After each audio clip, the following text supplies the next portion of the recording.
Welcome back into the Cool Grandpa podcast. This is your host, Greg Payne.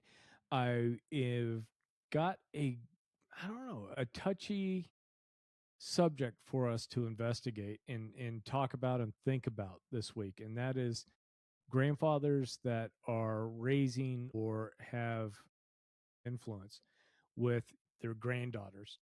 And so this one's kind of been, I've had this topic for a while. A few episodes back, we talked about grandfather's influence with young men. And I think that one was much easier because I'm a grandpa, I'm a dude, I've got grandsons. I think I understand some of that relationship a little bit more. This one, when it comes to influencing granddaughters, was just a little bit tougher for me. One thing you will find in this episode, though, if you check the show notes, whether it's on the webpage or I'm even going to really blow out the YouTube and the podcast show notes, is I'm going to put a lot of links for resources for grandfathers that are helping to raise grandchildren and granddaughters in particular. So everything I think from the Dove Foundation and their work dealing with complexion and looks and some of the other things they do to Girl Scouts to Generations United to a lot of different resources that maybe grandfathers aren't aware of that they can take advantage of or steer the granddaughters towards if it's a good fit for the granddaughter and the relationship and everything else that we have there. But before we jump into this, I want to be sure to remind you, if you haven't subscribed to this channel over on YouTube, please go over and do that. That would be a big help to help grow the numbers and the subscriptions over there. I know we got a lot of people subscribing to this podcast in the podcast audio format, and that's awesome. What the YouTube part does is because YouTube's the number 2 search engine, it just helps get some visibility to other grandparents and other people that are looking to really improve their relationships with not only grandchildren, but their own children, their adult children, because we cover a lot of different topics and we really cover a lot of ground. So please go over and do that. And of course, go over to the website, check out the merch, check out the books, all that kind of good stuff. And, without further ado, I think I need to jump in and tackle this. Folks, if I misspeak about anything, let me know in the comments, shoot me an email. And I think, too, part of where this comes from is I've got a mentor who I've known since I was a young kid. Back in 1982, I met this person for the first time. I was lucky enough about 7, 8 years later that I got to work with this individual. He's been super influential in my life, my family's lives, even my grandkids' lives. And now what he and his wife are doing is they've adopted their great granddaughter. And so they're in the process now. And you can imagine somebody a little bit older than me that's adopted a 3-year-old granddaughter and they've taken on raising her. So this is, there's a kind of thing where, a couple of streams come together and this is, I think, the result of that. So I hope it hits home. I hope it raises some awareness, not just what you can do with granddaughters, but also with grandsons and other relationships with young people, whether you're a foster parent, whether you're a scoutmaster, a soccer coach, what have you. So, I'm going to jump into this and we're going to see where it goes. So, like I said, in a recent episode, we talked about how grandfathers can help raise young men and the character, integrity, purpose that comes with that and what we hope to install in those young men so that they become the leaders of their families and they become the leaders of their communities today and or tomorrow. And what I want to do is hit on what we're going to do with the incredible young women in our lives and our granddaughters, right? So whether your granddaughter is still learning to walk, navigating elementary school, surviving middle school, and getting ready for college or trade school or whatever that future is for that young adult, she's growing up in a world that's different from the one her mother or even her grandmother experienced. Today's girls face extraordinary opportunities, but they also face extraordinary pressures. Some of these pressures are probably not new, but they're packaged differently. So that's what makes them new. A lot of our young women are constantly being bombarded, not just, when we were growing up, it was like TV ads, magazine ads, that sort of thing, movies and TV. But today, it's as soon as they get on social media, the way the algorithms run, they just starts bombarding these young women with how they need to look, how they need to have their friendships. And when a, a young girl is not measuring up to the things that they see, just like young boys that look up to older boys, when those young girls look up to older girls and women, sometimes that not measuring up or not being as pretty or having that defect that they, and defect's not even the right word, but just that difference, right, can create a lot more anxiety. And sometimes I think as grandfathers and grandparents, we'll wonder, what can I really do? I'm not raising her every day. I'm just the grandpa.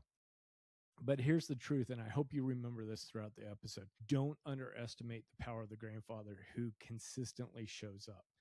I've had a number of women that have been on that have been, let's say 30 plus, that have talked about the confidence, the consistency that their grandfathers brought to those relationships and what that meant to them.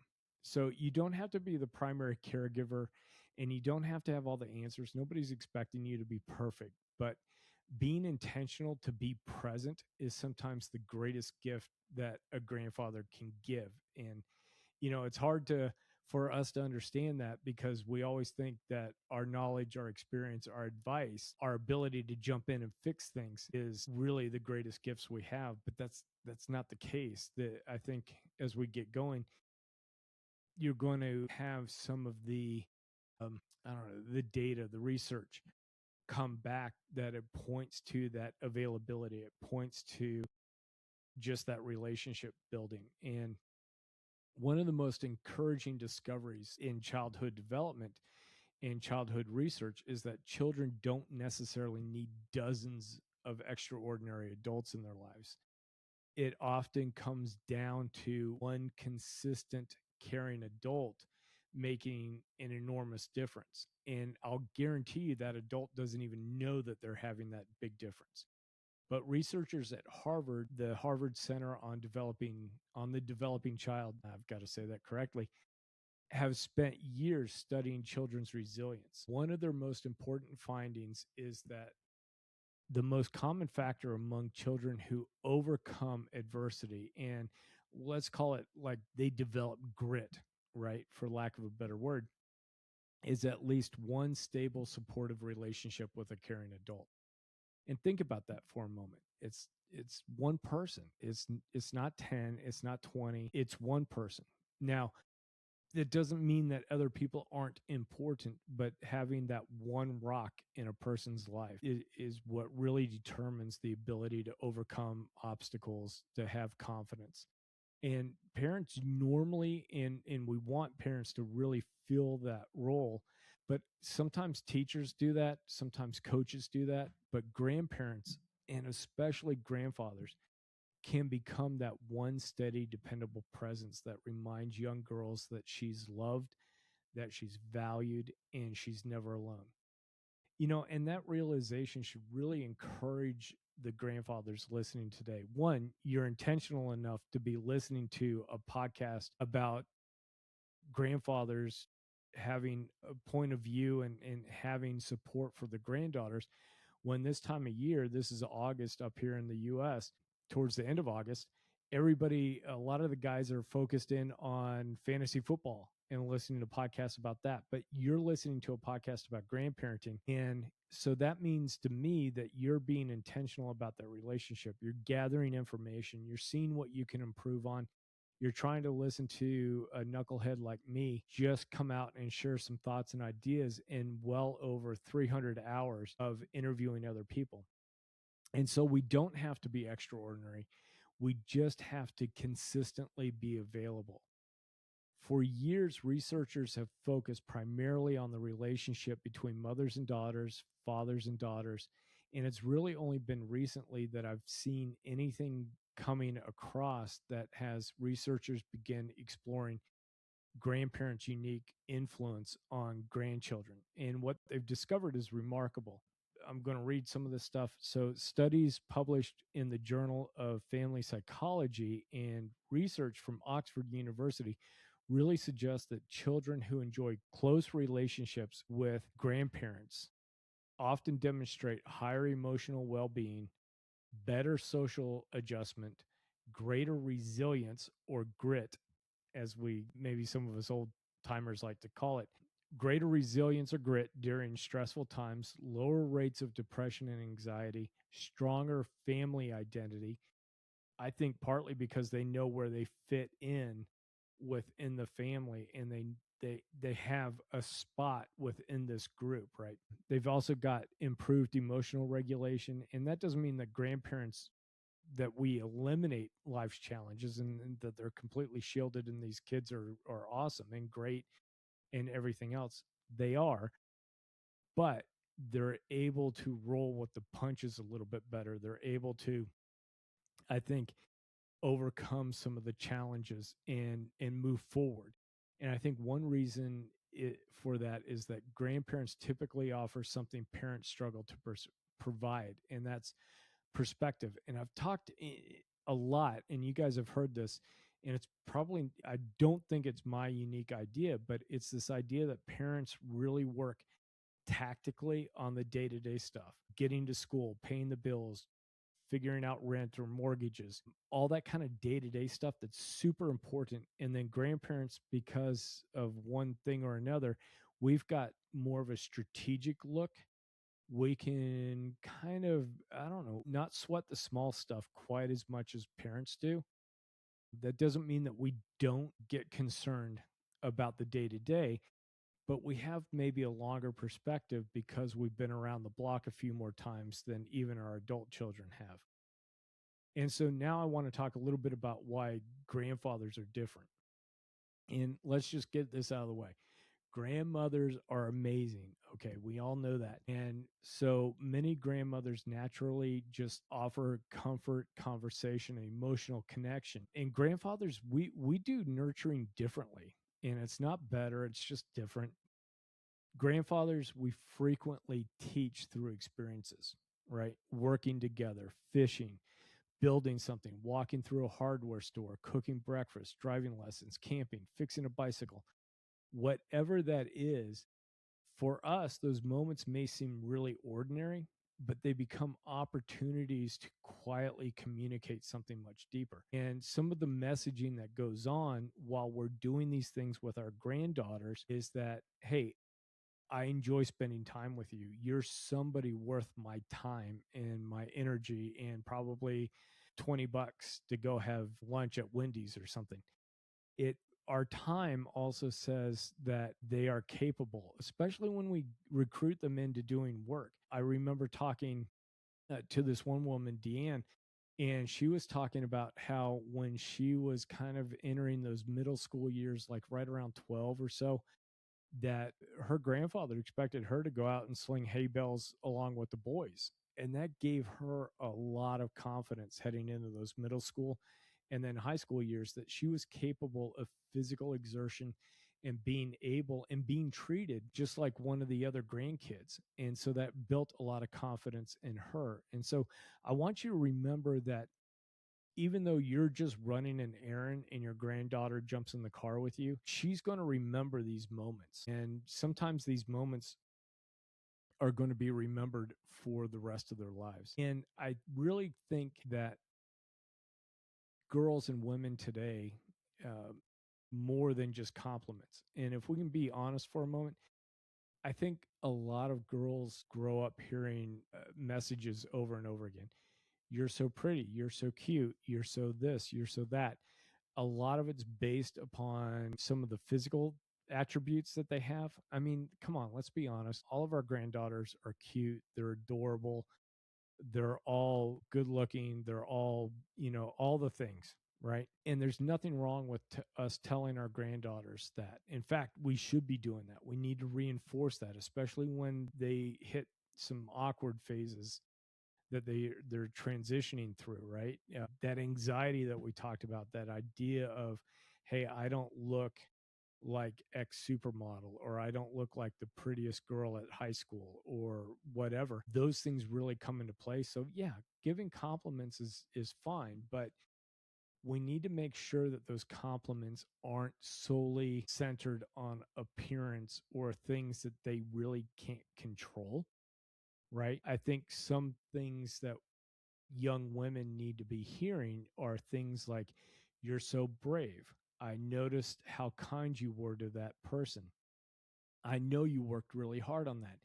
You solved a problem all by yourself. I'm very proud of how you handled that disappointment. One of the big examples in this type of space that I'm talking about right now really comes from my daughter in law, who was talking to both our grandson and granddaughters. And it was a lot of compliments around, you're so clever. Boy, you really thought that through, which can be really hard to do for toddlers, right? Let's all be honest. Sometimes they're not thinking real well, but you get my point. We're wanting to be able to compliment them on some of the skills and some of the things that they're developing, and not those things that they necessarily can't control.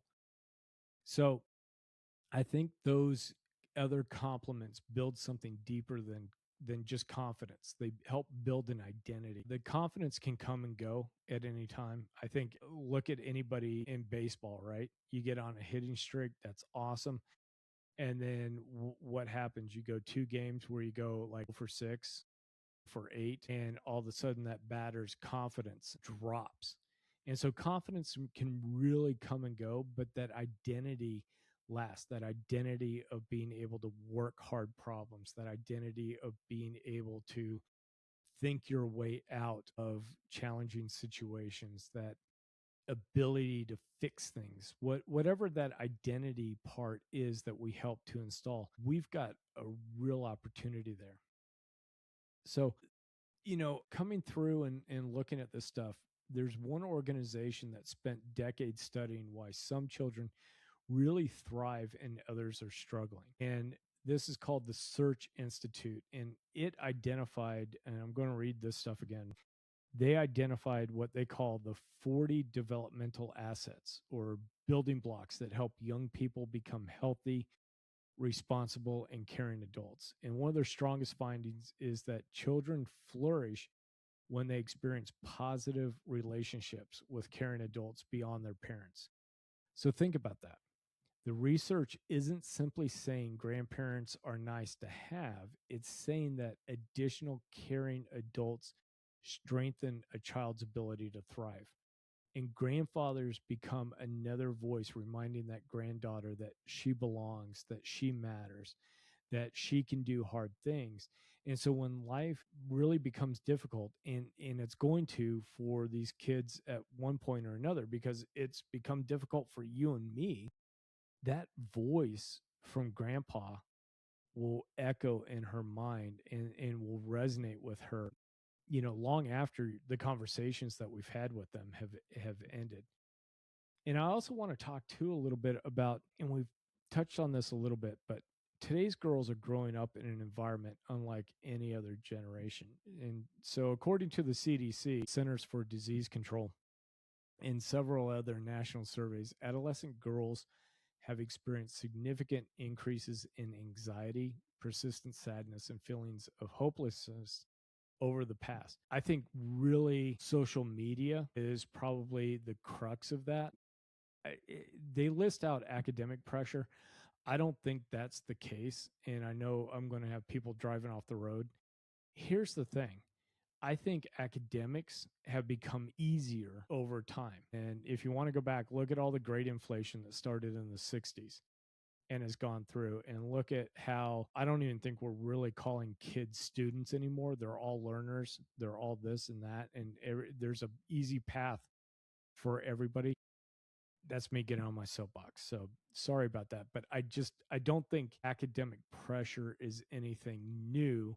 However, the social media from about 2007 is something that's kind of new, because it's not a monthly magazine that comes to the house. It's not a movie. It's not TV shows, right? And so I think with the disrupted social connections during the COVID pandemic, I had nieces that lost their senior year and other kids that lost maybe even 2 or 3 years, depending on what was going on. If you were in LA County schools or other places that really locked down for more than just a school year, they missed out.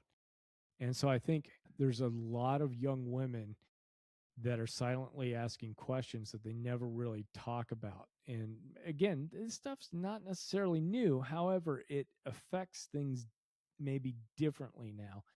And so we need to recognize that so we know how much we can provide through consistently showing up. And so some of those questions that I think some of the young women are asking themselves is, am I enough? Do I matter? Will anybody accept me if I fail? What makes me feel valuable? And we're, as grandfathers, we're not going to hear those questions. Let's be honest. But here's the thing, we can answer those every single time we show up. Every single time we go on a fishing trip, every single time we send a birthday card, every single time we send them a text message, a short video on through text or through FaceTime or whatever it is, just going, hey, Jennifer, I'm just thinking about you today and thought about that fun fishing trip we had. Hope you're having a great day. See you soon, Grandpa. Those little things that all matters. And every time that we talk to them and we're asking them about, tell me about your day, tell me about what's going on, you know, what we're really saying is you matter and I want to be involved in your life. I want to pivot over a little bit. And as grandfathers, we don't shape our granddaughters through grand speeches. We shape them through those ordinary moments. And we've been talking about that. It's one conversation, a tradition we have with that particular granddaughter, maybe one lesson we shared in a memory. And when we come back and explore this first pillar that I'm going to call in helping our granddaughters become strong young women, it's really making ourselves available to become a safe place in this world. I'm not saying safe space, I'm saying a safe place, because when they come to us, they know because we've been showing up consistently that we've been not judging them, that we love them for who they are.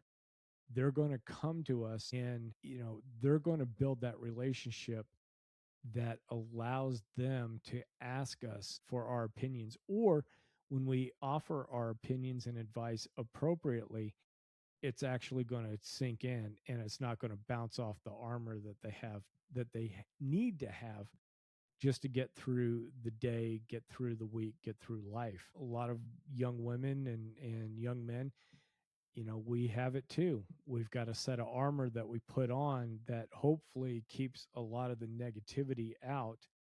And we don't want our messaging and our presence to be bouncing off of that armor. We want them to open it up and let us in. And so one of the legacies that we can give young women isn't money, and it's not family heirlooms. It's not even really the wisdom that we have, which is hard for me to say, right? Because I'm talking all the time.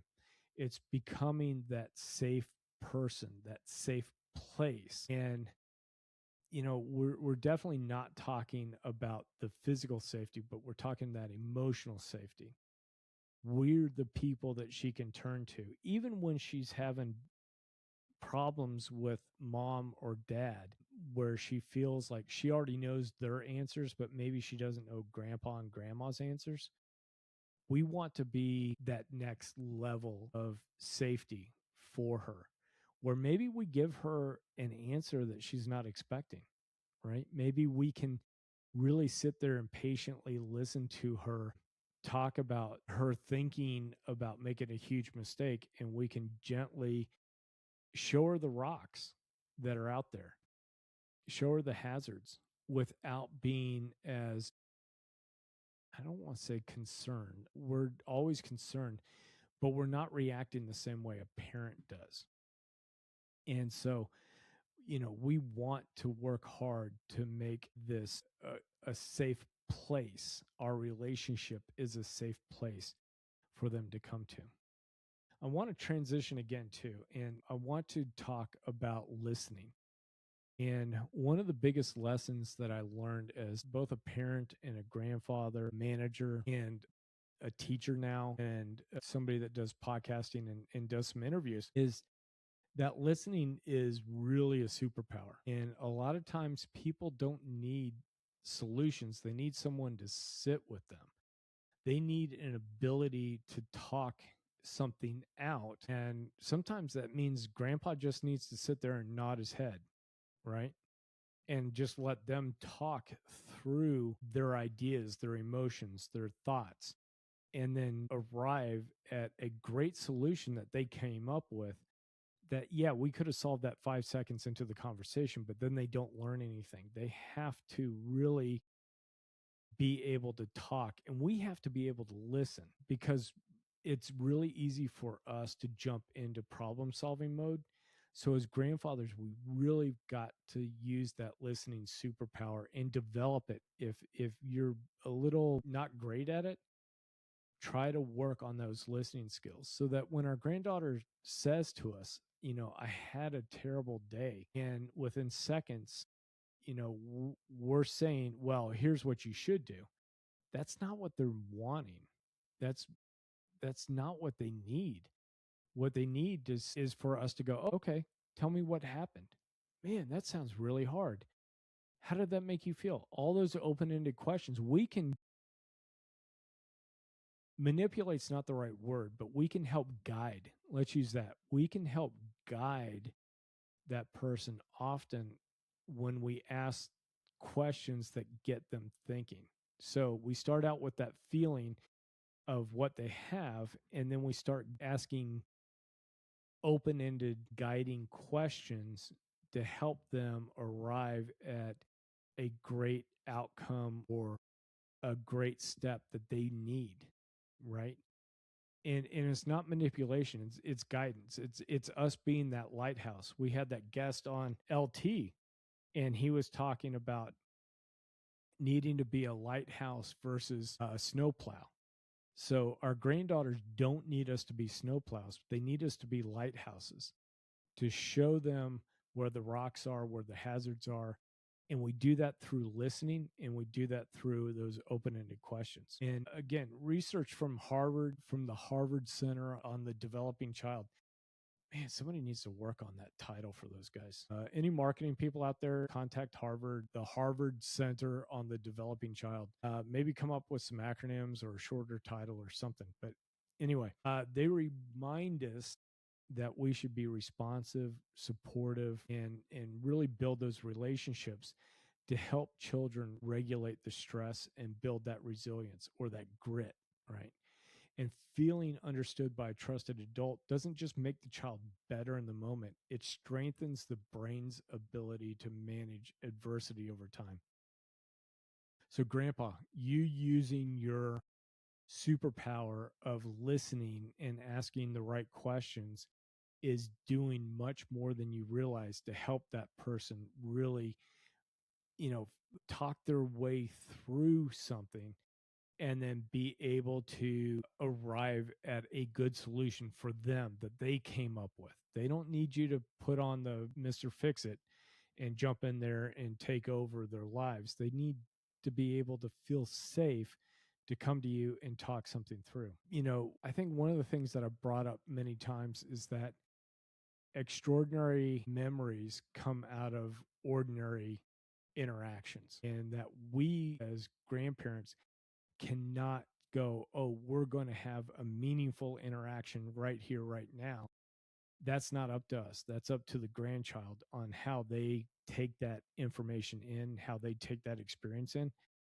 So while we may not remember every conversation we have with our granddaughter, and she might not either, what she's going to remember is how she felt and how in those ordinary moments you made her feel like she was the center of your attention, of your love, of your support. And that's going to be something that really sticks with her. That when everything's falling apart in her life, she's going to remember that you, as that loving grandparent, is somebody that she can turn to, and when she wants to run away, when she wants to hide from the world, if you've been intentional with building that relationship and consistently showing up for that grandchild, hopefully she's going to be turning to you for being that safe place that she has. And so, make those pancakes on Saturday mornings. Go down to the A&W, get a cheeseburger and a root beer. All those little things. Go fishing. All those ordinary moments become extraordinary because they happen with somebody who loves her, and they happen because of you. You know, the other thing that we want to talk about too is the confidence that I think grandfathers in particular can help build. And that doesn't mean, of course, that grandmothers can't help build confidence in these young women. It's a confidence that's based on the things we do together. And we talked about that, right? And it's the things that you do about changing oil, showing her how to orient a map, even though there's GPS and all that stuff, showing her how to sharpen a pocket knife, showing her how to do different things around the house that really makes her independent. What that does is it starts to build that confidence up. It starts to build within her that inner voice that says, I can handle hard things. I can learn. I know how to recover when I fail. I know things that other people don't know. And here's something else too, is that psychologist Carol DeWicks, her research on growth mindset has shown that children who are praised for effort, perseverance, and learning become much more resilient than children who are praised primarily for being naturally smart or talented. And what I take away from that is, from being that little league coach, I saw a bunch of kids when they were 8, 9, 10 years old that for whatever reason, their coordination, their athleticism, whatever was great, and they didn't have to work as hard as other kids. And so they were lazy in practice, they were lazy at games, and then all of a sudden their natural abilities were caught up to and surpassed by people that worked really hard. And so that natural ability can only take you so far, but it's the perseverance, it's the work, it's all that stuff that really comes into building confidence. One thing too that I've really come to believe is that confidence doesn't magically appear. Confidence really grows out of competence. And let me say that again. Confidence grows out from competence. The more things a young woman learns to do, the more capable she feels. So teach her things. Teach her, like I was saying, check the oil in the car. Teach her how to rotate tires. Teach her how to do some basic gardening, how to cook. And, because home ec and a lot of these things have been taken out, when she goes off to live on her own, she's going to have to know how to cook. She's going to have to know how to adjust the thermostat in her apartment. She's going to need to know how to do stuff, right? So, us teaching her how to do stuff is building that competency, but it's building the confidence too. So don't be afraid, grandpa, if you thought that things activities you're into or hobbies that you have are traditionally not what little girls were into when we were growing up. Today's girls have changed, man. And, they may not be into it, but you need to ask them, because even though you would think a lot of backpacking, a lot of things like that, getting really stinky on a trail, eating freeze dry food wouldn't appeal to young ladies. I know from a fact from my scouting days that there were a lot of young women that wanted to go do that stuff. And I think if we just thought to exclude them, we would not have given them a chance to go out and, hike 50 miles, eat a bunch of frozen food, and being able to, live with having just a couple of changes of socks and a couple of changes of clothes, and going through thunderstorms and doing all the things. And so I'm using that as an example of just saying, hey, the young girls today may be into a lot more stuff than what maybe the girls were when we were growing up. So teach them about investing, especially financial literacy. Oh my gosh, one of the biggest things you hear from a lot of financial advisors and women in that space, especially, is a lot of these women grew up almost fearing that financial literacy. So if you're somebody that can do some stocks and bonds and savings and compound interest, all that stuff, yeah, make sure your granddaughter's getting schooled up on that. And again, this is interest and time appropriate and age appropriate, all that kind of stuff. So build that up. So because every skill that she has in her toolbox is another thing that also says right on that skill, I'm capable. I can do this stuff. One of the things, too, along with this, is we hinted at this before, and LT talked about it. And again, I'll go back and listen to the episode, I think, right before this one. Grandparents and parents even need to be lighthouses, show the hazards, but don't be the snowplow. Don't plow them out of the way. These grandkids and our sons and daughters, they need to know about the hazards, but they also need to be able to work themselves out of some troubles as well, because that builds up the confidence to know that, something isn't quite as big and scary. And part of what we do with this is we can share stories about our failures.